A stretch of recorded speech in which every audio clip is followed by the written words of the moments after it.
Welcome into the Dallas Cowboys Report. I am Tom Downey here with some Week 2 overreactions made possible by Magic Spoon. Magic Spoon, only for winners, just like the Dallas Cowboys in Week 2. Get $5 off your first order at magicspoon.com/Cowboys. That link will be in the comments and in the description.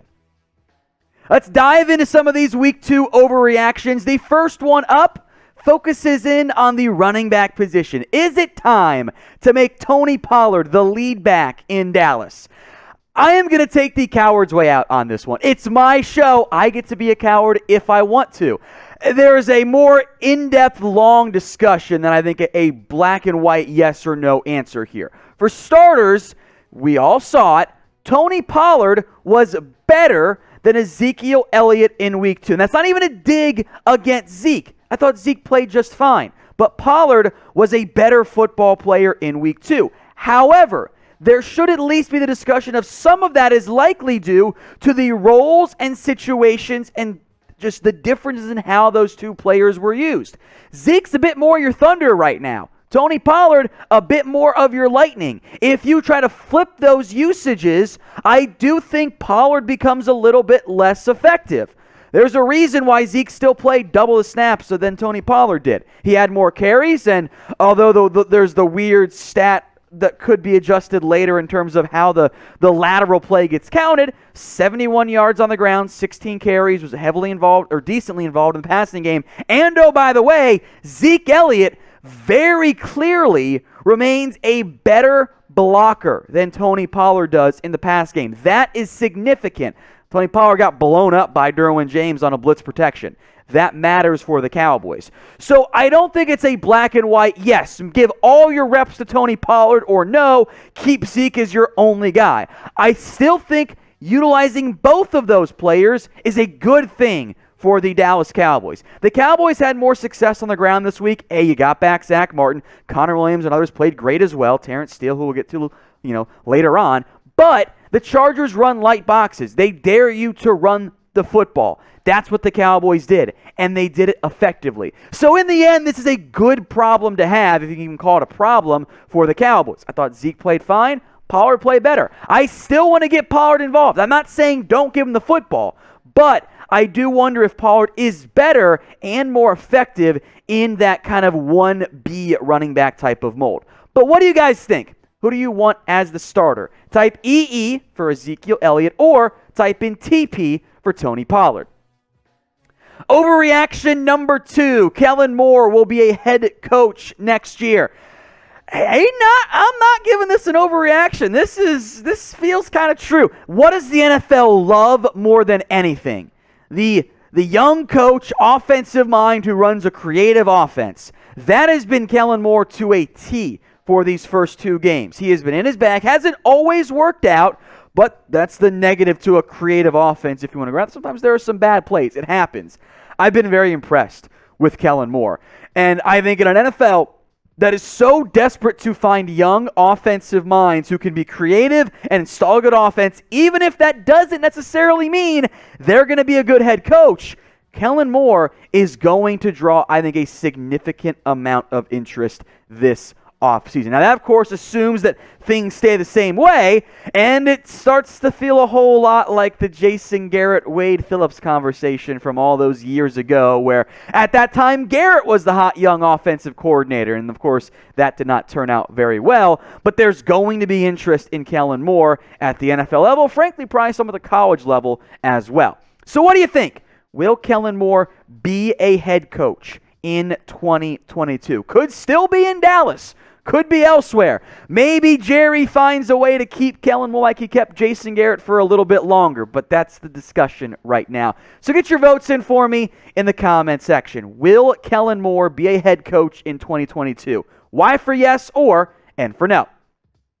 As mentioned, today's show is powered by Magic Spoon. It was my breakfast, and it was delicious this morning. It tastes even better coming off a win. Of course, it tastes great anyway. High in protein, low in carbs. 13 grams of protein, 4 grams of net carbs. And despite having 0 sugar, it tastes so dang good. Don't just take my word for it. go try some of yours as well. Get a box or maybe 4 of them, and you can get $5 off your first order when you head over to magicspoon.com/Cowboys. That's $5 off your first order, magicspoon.com/Cowboys. I will put that link, by the way, in both the comment section and in the description. That way you can click, shop, and save and make your life just a little bit easier. All right, overreaction number 3. Cowboys have a championship defense. Okay, let's calm down a little bit here. I heard Michael Irvin say this morning on ESPN. This is an overreaction. Now, defining championship defense is up for debate. So if we mean a defense that you can win games with, okay, that's fair. I kind of see where we're coming from on that perspective. If we're acting like this is a defense that could carry the Cowboys to a championship, no, that's not really right at all. The defense is faring better. 17 points allowed, you love to see it. They also allowed 400 yards. And as good as the results ended up being, there were some process flaws in that game. Way too many long third down pickups. The Chargers had like 90-something, 100-something penalty yards as well. They shot themselves in the foot repeatedly. So the Cowboys defense did its job. It stepped up. I like that. I think the points allowed numbers could end up being around league average. The yards that they allowed, the success with takeaways, which in general, more often than not, will face some regression throughout the season, do show that this defense is still not a true top 10 unit. So what I want you guys to do right now is rank the Cowboys defense in the NFL. Look, the yards allowed were not great. The points have been better. The takeaways have been critical. I'm looking for league average. If I can get league average this year out of this Cowboys defense, I'll be a very happy camper. Now, I don't want you guys to miss out on any of our Cowboys Report videos. The vast majority of you do not have notifications turned on. It defaults, YouTube does, to personalized, which means you're going to miss out on videos. You won't get a push to your phone every time we do a video, just some of the time. So I know most of you are already subscribed, but click that bell icon again where you subscribed the first time. Make sure it's set from personalized to all.